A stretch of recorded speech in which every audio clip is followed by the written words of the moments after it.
Today I'm going to explain the movie called The Call of the Wild, released in the year 2020. The premise of the movie is set in the late 19th century. A place called Yukon in northwest Canada is rumored to have heaps and heaps of gold under its landmass. Hundreds of people from around the world travel to Yukon in hopes of landing the treasure to themselves.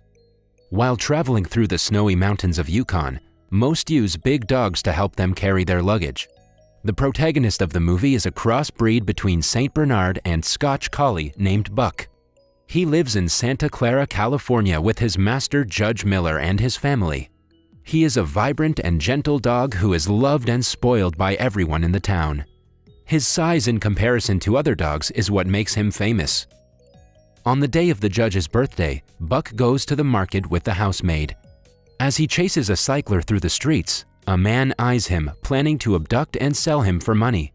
Back at home, several delicious cuisines are being made for the judge's birthday gathering. The cooks quickly hide all the food, knowing that Buck would destroy it all if he got a chance. Judge Miller sends him outside the house so he wouldn't ruin the lunch for them.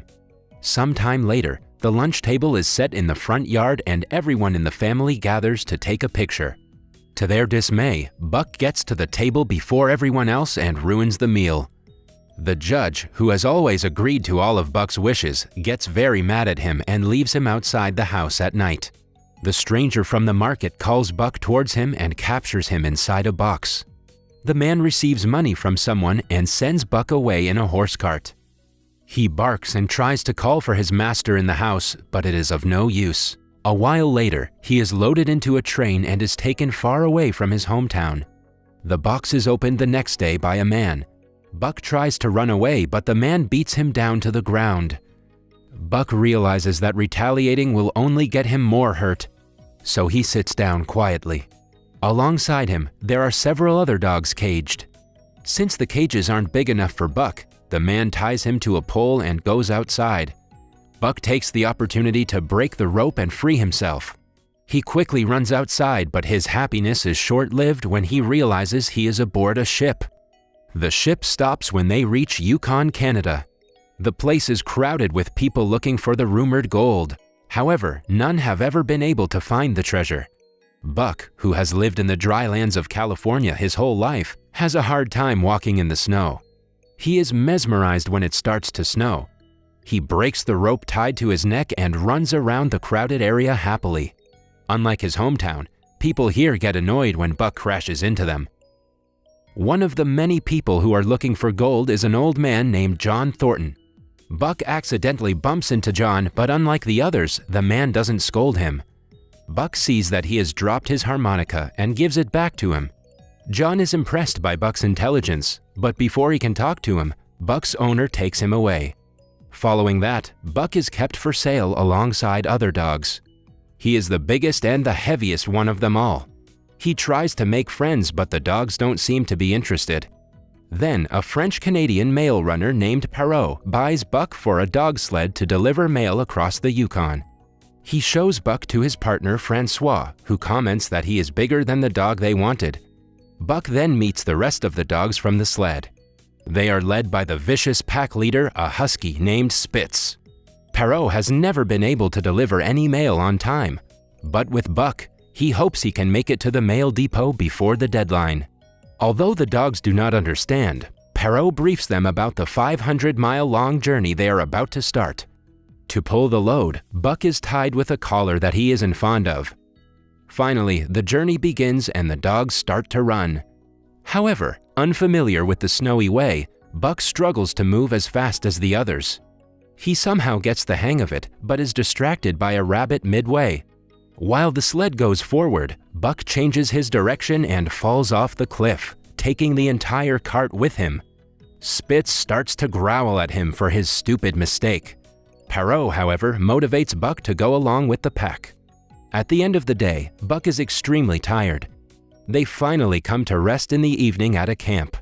Buck doesn't know how a dog sleeps in the snow and is very cold. He pushes Francois outside the tent and cozily sleeps beside his new master, but Francois chases him out again. Right then, he sees a magnificent black wolf. The wolf is his guardian angel who is about to help him throughout the trip. The following day, running gets more difficult for Buck as they reach a slippery land of ice. At night, the dogs are given one fish each for dinner. The leader Spitz threatens a dog and takes away his share. Buck simply hands his fish to the poor dog and walks away. The other dogs witness his kindness and look at him in appreciation. One day, after a long day of working, the dogs are thirsty, but Spitz doesn't let the others drink from the little puddle. Buck breaks a little bit of ice and creates a puddle for the others. They start to respect Buck more than Spitz, which makes him very angry. As time passes, Buck learns how to run in the snow. Because of him, the sled moves faster than ever. One day, they reach a frozen lake that they have to cross. Francois goes to check for the cracks in the lake, but she accidentally falls into one. Perrault runs to save her, but Buck beats him to it. He jumps into the lake and gets to Francois, but is now lost inside it. Just then, the black wolf shows him the way and he manages to get Francois to the top. Perrault loses sight of Buck and gets nervous, but he appears beside him some seconds later. He hugs Buck while Spitz watches them in jealousy. Later at night, Francois, Buck, and Perrault sit around the fire and talk. Francois tells Buck that Perrault's one wish in life is to get the letters to the mail depot in time. She adds that Perrault really believes Buck and that he is the only one who can help fulfill his dream. Spitz watches them talk from afar and lets jealousy get the best of him. Later, he challenges Buck in front of the pack and hits him brutally. Eventually, Buck passes out because of exhaustion. The pack is too scared to stand up to Spitz, but one dog barks at Buck to get up and fight. Buck hears the noise and gets up, determined to fight back. He knocks Spitz down in only a few seconds. The others celebrate Buck's win as Spitz quietly walks away from the pack. When their masters wake up the next day, they find Spitz missing. Without wasting more time, they decide to continue the journey. Buck comes in front of the pack as their new leader, but Perrault wants to make another dog lead. He tries to tie the collar around the dog's neck, but he refuses to do so. The pack has already accepted Buck as their leader, so Perrault quietly ties the collar on him. They continue the trip going faster than ever, but midway, they come across a snowstorm. Perrault asks Buck to change the direction to the left, but Buck sees his guardian on the right side and realizes they have to go right. He doesn't follow Perrault's order and saves everyone from the snow. A while later, they finally reach the mail depot on time. Perrault is beyond happy to distribute the letters to the people. In one of the cabins, John Thornton writes a letter to his wife reminiscing about his deceased son.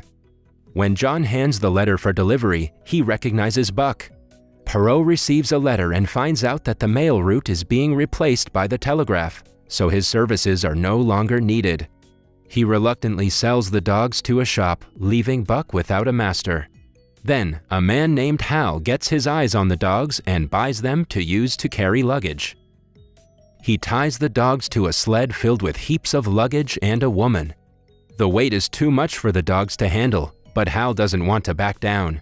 He asks his brother-in-law Charles to hit the dogs, but John stops them midway.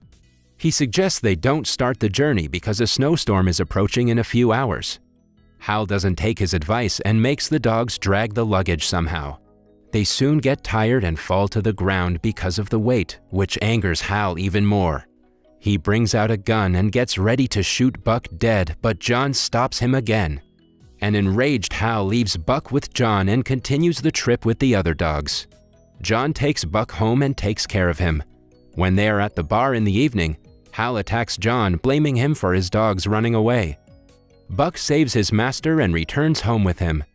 The next day, John tells him about his late son and his wish to travel to a place that is beyond the maps. He then invites Buck on the trip with him. They set off on a rowboat and travel for several days. Back at John's house, Hal finds the map and realizes John and Buck have gone on the search for gold. In the meantime, John and Buck abandon the boat because of damage and walk on foot. After many days, they finally reach an old cabin. At night, Buck hears the howling of wolves from the woods, but John calms him, saying that they are his ancestors. When John is bathing in the river the next day, he finds a piece of gold. He has finally discovered the treasure of Yukon that everyone is looking for. Buck sees a white wolf running towards the woods and decides to follow her. He tries to make friends with her, but she runs away, scared. The next day, he watches the pack of wolves from afar. A wolf falls into the river while trying to hunt, but is saved by Buck at the last minute. The pack finally accepts Buck as their own and welcomes him to the group. Buck starts to stay out with them playing and hunting. He has finally found his home, and John sees that too. Seeing Buck with his family, John decides to go back to his own. He explains to the dog that they will now be parting ways. Buck sadly walks away to his pack after saying his last goodbye to John. However, at night, Hal attacks John and sets fire to his cabin. He has come to kill John and take his revenge. As the two struggle, John gets shot in the stomach. Hal is about to shoot him dead when Buck finally comes to his master's aid. He grabs Hal and throws him into the burning cabin, ending him once and for all. He then sits beside a dying John and stays with him as he takes his last breath. The following day, the white wolf comes to fetch him and takes him away into the woods. As time passes, Buck has offspring with the white wolf. He leads the pack and teaches them not to give in to their fears. Buck is now his own master.